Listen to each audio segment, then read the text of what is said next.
dan sejahtera bagi kita semua. Adik-adikku, mahasiswa yang saya banggakan, hari ini marilah kita bersama-sama membahas mata kuliah pengantar kependudukan. Karena ini awal dari kuliah dari mata kuliah kependudukan, maka yang akan kita kaji adalah terkait dengan definisi penduduk, kemudian pengertian tentang demografi, lalu unsur-unsur kependudukan, pentingnya mempelajari kependudukan dan kaitan kependudukan dengan ilmu lain, serta beberapa soal latihan yang perlu dikerjakan. Baiklah, kalau gitu kita mulai saja. Kita akan lihat satu persatu dari item yang akan kita pelajari pada hari ini.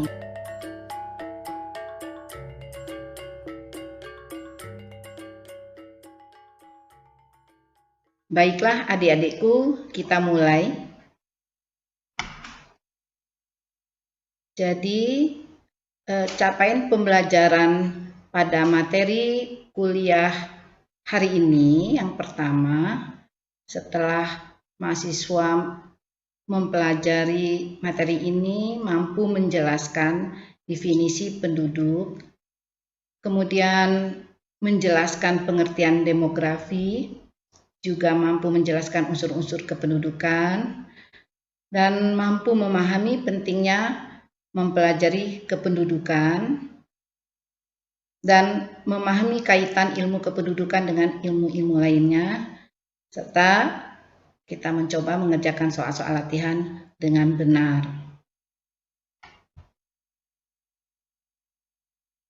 Data kependudukan penting dalam perencanaan pembangunan. Makin lengkap dan akurat data kependudukan yang tersedia tentunya, maka rencana pembangunan makin mudah dan tepat dibuat. Contoh, perencanaan pendidikan itu memerlukan data jumlah penduduk usia sekolah. Dan perencanaan di bidang pertanian diperlukan data jumlah petani dan luas lahan. Semua ini akan dikaji dalam ilmu kependudukan. Kependudukan berasal dari kata dasar penduduk.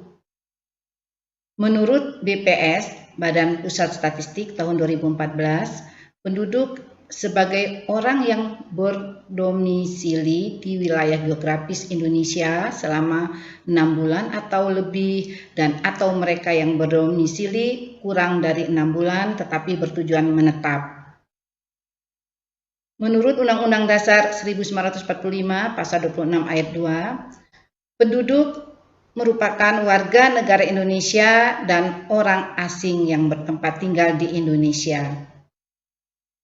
Menurut Dr. Kartomo, penduduk adalah sejumlah orang yang mendiami suatu daerah tertentu dan menetap terlepas dari warga negara atau bukan. Undang-Undang Republik Indonesia Nomor 10 Tahun 1992 menyatakan bahwa penduduk itu merupakan orang dalam matranya sebagai pribadi, sebagai anggota keluarga, sebagai anggota masyarakat, sebagai warga negara, dan himpunan kuantitas yang bertempat tinggal di suatu tempat dalam batas wilayah negara pada waktu tertentu. Mantra 2000 tahun 2000 menyatakan penduduk adalah orang dalam mantranya sebagai pribadi, sebagai anggota, sebagai keluarga, sebagai juga anggota masyarakat, sebagai warga negara, dan himpunan kuantitas yang bertempat tinggal di suatu tempat dalam batas wilayah tertentu.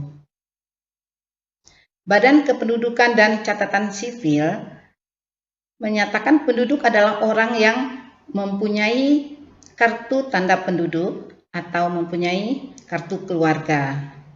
Kalpin 1985 mendefinisikan penduduk adalah kumpulan manusia yang menempati wilayah geografi dan ruang tertentu.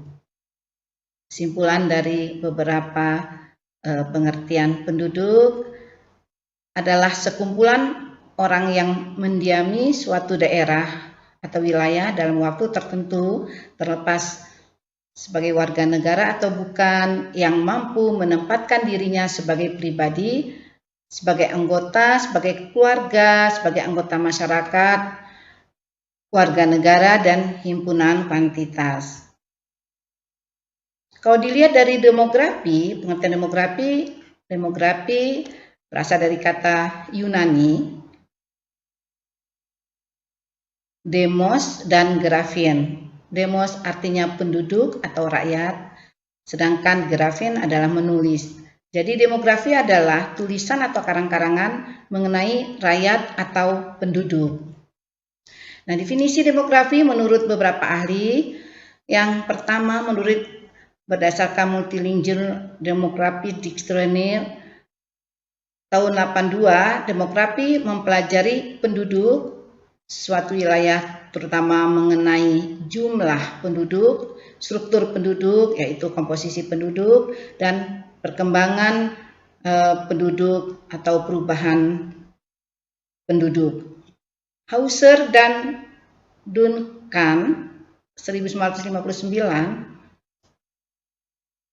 menyatakan demografi mempelajari jumlah persebaran, teritorial, dan komposisi penduduk serta perubahan-perubahannya dan sebab-sebab perubahan itu yang biasanya timbul karena natalitas, fertilitas ya, kemudian mortalitas, dan gerak teritorial, yaitu migrasi dan mobilitas sosial.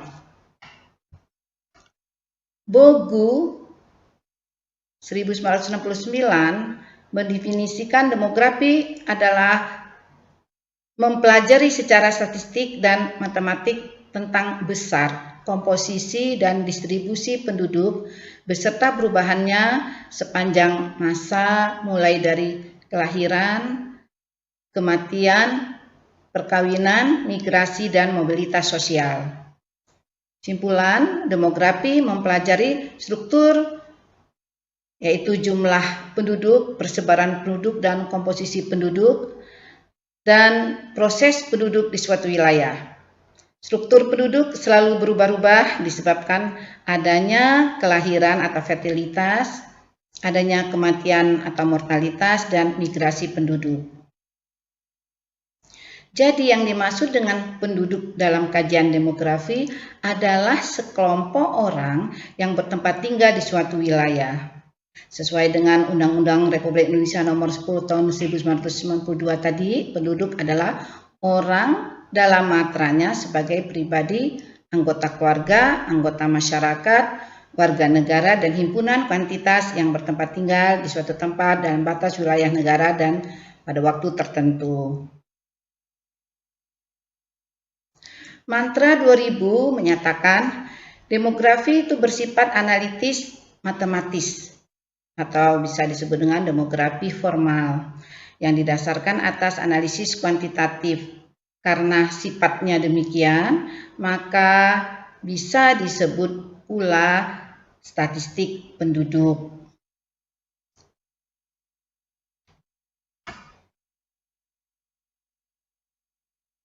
Nah, demografi murni atau disebut dengan demografi formal tadi itu hanya mendeskripsikan atau menganalisis variabel-variabel demografi, ya, termasuk komposisi umur dan tingkat kelahiran.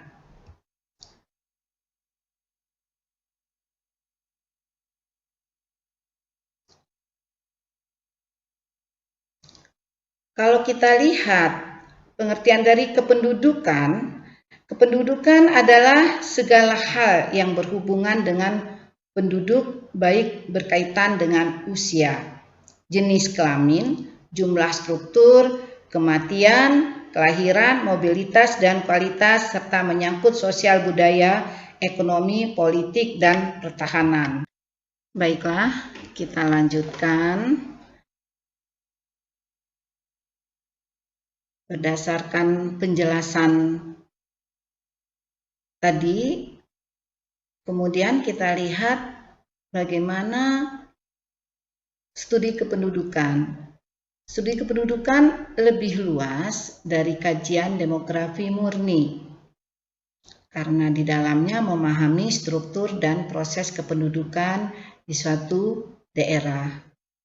Faktor-faktor non-demografis ikut dilibatkan di dalam studi kependudukan. Contoh, faktor sosial budaya yang berpengaruh terhadap fertilitas. Di suatu tempat daerah terpencil terjadi fertilitas yang tinggi. Ini disebabkan oleh tingkat pendidikan dan daerah yang terpencil yang susah dijangkau. Nah, ini yang dimaksud dengan faktor non-demografis ikut dilibatkan. Jadi ada fenomena bahwa berbanding lurus daerah terpencil dengan sosial budaya yang rendah terhadap tingkat fertilitas yang tinggi. Yoke 1990 menggambarkan bahwa hubungan yang kompleks antara variabel demografi dengan non-demografi. Kamier tahun 1971 memperjelas perbedaan antara demografi formal dengan studi kependudukan. Seperti kita lihat pada gambar 1, hubungan antara variabel demografi dengan variabel non-demografi. Jika pada lingkaran pertama, lingkaran yang kecil kita sebut lingkaran pertama itu merupakan variabel demografi. Kemudian pada lingkaran besar itu kita sebut variabel non-demografi. Maka apabila variabel-variabel pada lingkaran 1 berasosiasi akan menghasilkan kajian demografi. Nah, itu yang dikatakan demografi formal atau murni tadi. Namun jika asosiasi tersebut antara variabel pada lingkaran 1 dengan variabel pada lingkaran 2 itu akan menghasilkan kajian studi kependudukan. Sebagai contoh, produktivitas angkatan kerja itu misalnya ada pada lingkaran 2 itu akan dipengaruhi oleh besarnya jumlah angkatan kerja pada lingkaran 1.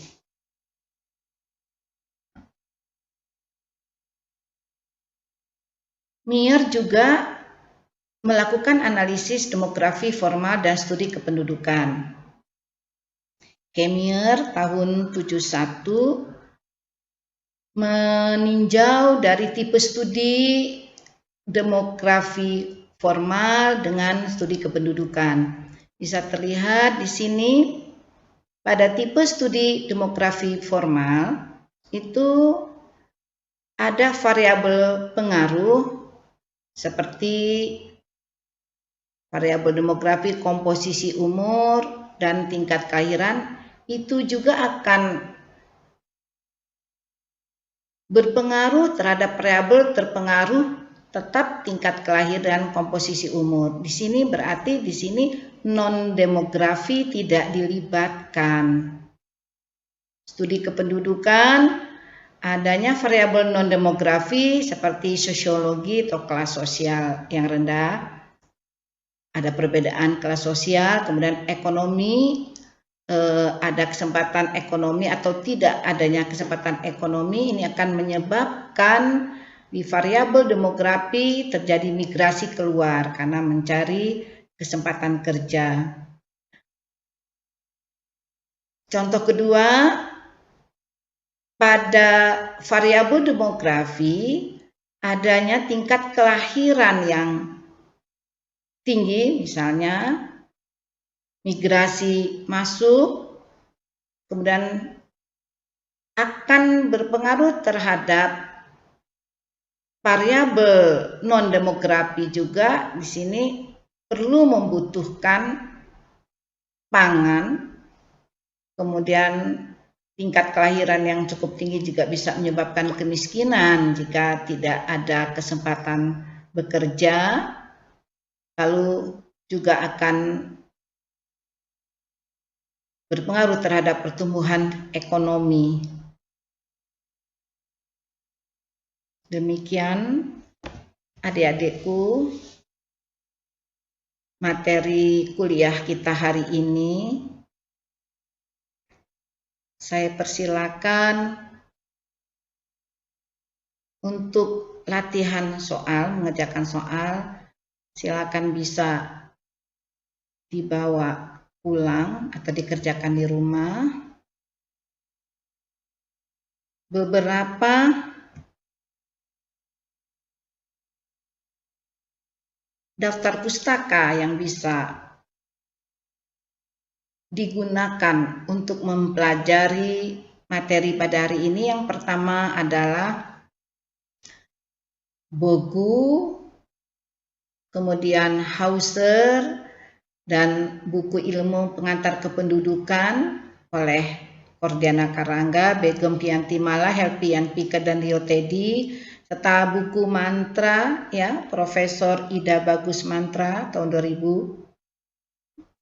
yang berjudul Demografi Umum, serta Demografi oleh Yau Kei tahun 1990.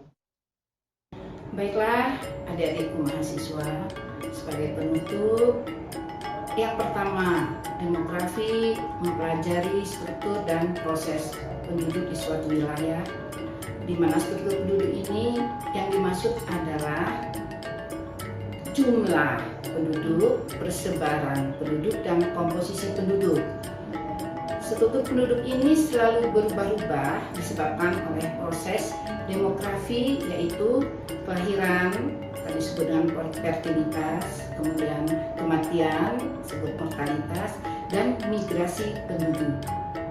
Demografi mempelajari aspek kependudukan dan dinamis. Demografi tidaklah mempelajari penduduk sebagai individu, melainkan suatu kumpulan. Yang kedua, demografi bersifat analisis matematis, yang berarti dianalisis dengan menggunakan analisis kuantitatif, sehingga itu yang disebut dengan statistik penduduk. Yang ketiga, demografi formal atau yang kita sebut dengan demografi murni, dengan analisis kuantitatifnya diperkirakan atau bisa memperkirakan berdasarkan variabel penduduk yang didapatkan dari sensus penduduk. Studi kependudukan atau disebut dengan population studies lebih luas dari kajian demografi yang kita sebut demografi murni, karena dalam memahami struktur dan proses kependudukan, faktor-faktor non-demografi juga dilibatkan.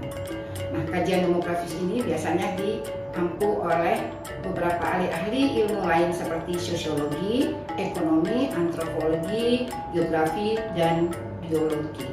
Sekian adik-adikku mahasiswa, saya selesaikan atau saya tutup materi hari ini.